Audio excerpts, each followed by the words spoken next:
The questions we had from our Facebook page was from people asking about the prospects for a movement growing out of the conflict in Ferguson and the role of police and the militarization of our police in our society. Do you see any prospects for a broad anti-racist social justice movement coming out of that mobilization? There are prospects, but it's going to be very hard. This is a very racist society. I mean, it's pretty shocking.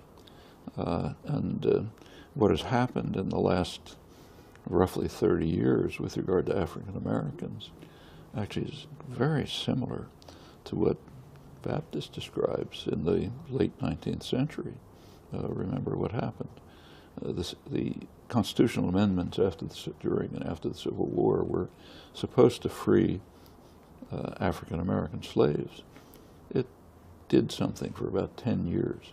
Then there was a North-South Compact, which essentially granted the former slave-owning states the right to do whatever they wanted. And what they did was criminalize black life in all kinds of ways. That created a kind of a slave force. In fact, one of the most interesting books on it, Douglas Blackmon's, is called Worse Than Slavery or something like that. It threw mostly black males, but also women, into jail, where they become a perfect labor force, much better than slaves. If you're a slave owner, you have to you have to keep your capital alive. If the state does it for you, it's terrific. No strikes, no disobedience, perfect labor force. A lot of the American Industrial Revolution in the late 19th, early 20th century is based on that. Actually, it pretty much lasted until the Second World War, when there was a need for what's called free labor in the war industry. After that come about two decades in which African Americans had a kind of a shot at entering the society. A black worker get a job in an auto plant. The unions were still functioning, maybe buy a small house, send his kid to college or something. By the 1970s or 80s, it's going back to criminalization of black life. It's called the drug war, which is a racist war. Ronald Reagan was an extreme racist, didn't hide it.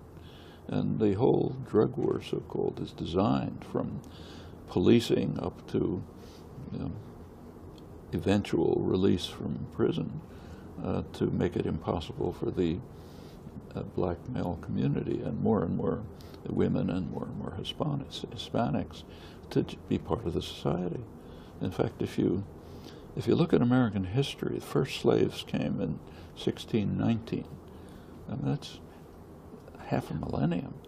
There have been about 3 or 4 decades in which African Americans had a limited degree of freedom. Not entirely, but at least some. Now, of course, it's for black elites, there's some privileges, but I'm talking about the mass of the population, which has been recriminalized and incidentally also turned into a slave labor force. There's prison labor, for example. Well, this is American history. To break out of that is no small trick. Yeah. In fact, if you take a look at the election, say the last election, in many ways it's a civil war. The red states or the Confederacy. It extends a little beyond, but that's pretty much what it is. Yeah. And of course, this is a real battle. I mean, these two founding crimes, slavery and extermination of the indigenous population, they're very much with us. Take a look at Indian reservations today. It's not a pretty sight.